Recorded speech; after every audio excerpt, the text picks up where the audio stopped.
One of my favorite stories when I was a kid was Harold and the Purple Crayon, and this is something that I also shared with my own children. This is written and illustrated by Crockett Johnson. So let's start with the first one.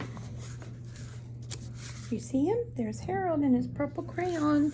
One evening, after thinking it over for some time, Harold decided to go for a walk in the moonlight.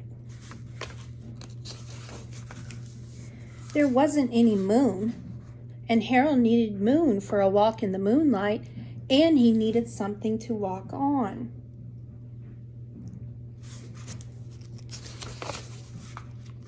He made a long straight path so he wouldn't get lost. And he set off on his walk, taking his big purple crayon with him.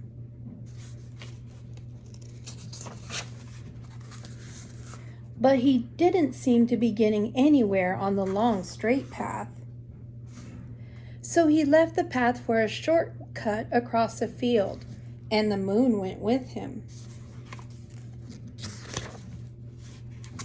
The shortcut led right to where Harold thought a forest ought to be. He didn't want to get lost in the woods, so he made a very small forest with just one tree on it.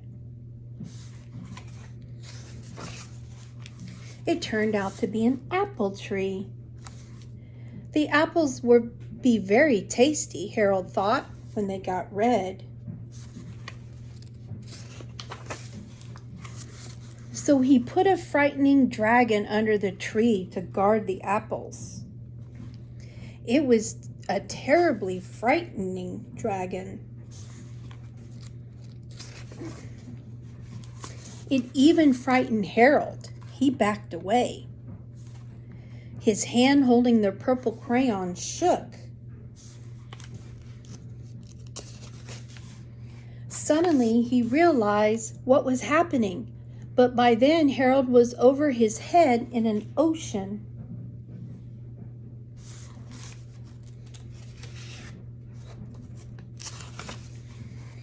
He came up thinking fast, and in no time he was climbing aboard a tiny little boat. He quickly set sail, and the moon sailed along with him.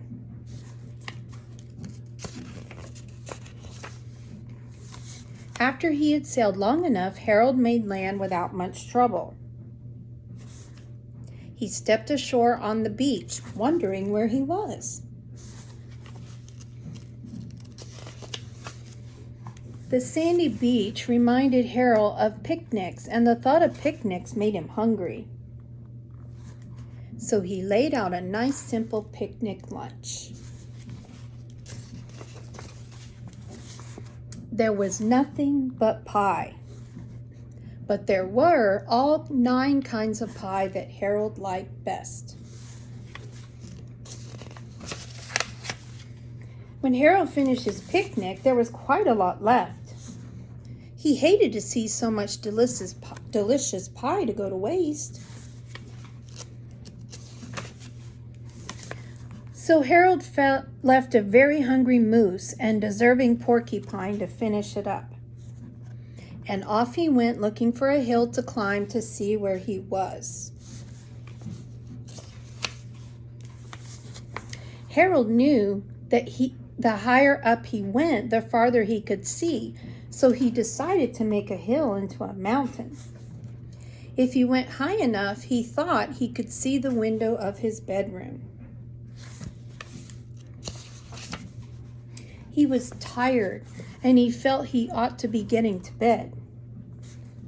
He hoped he could see his bedroom window from the top of the mountain.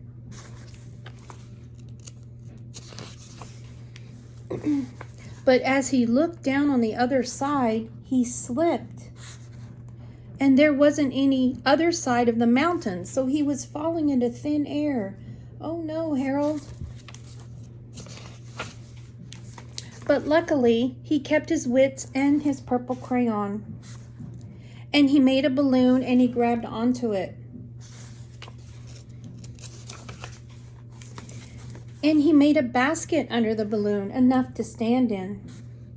He had a fine view from the balloon, but he couldn't see his window. He couldn't even see a house. So he made a house with windows, and he landed the balloon on the grass in the front yard. None of the windows was his window. He tried to think where his window ought to be.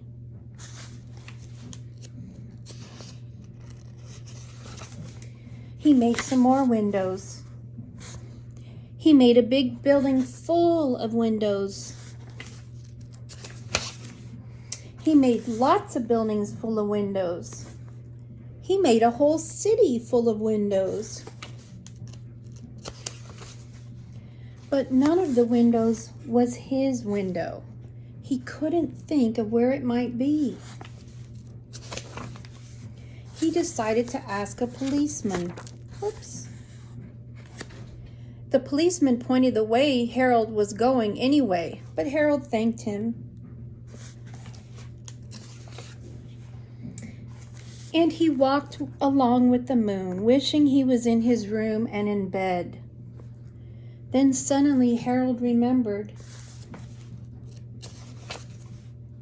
He remembered where his bedroom window was, when there was a moon.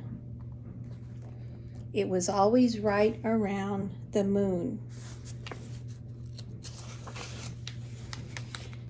And then Harold made his bed. He got in and drew up the covers.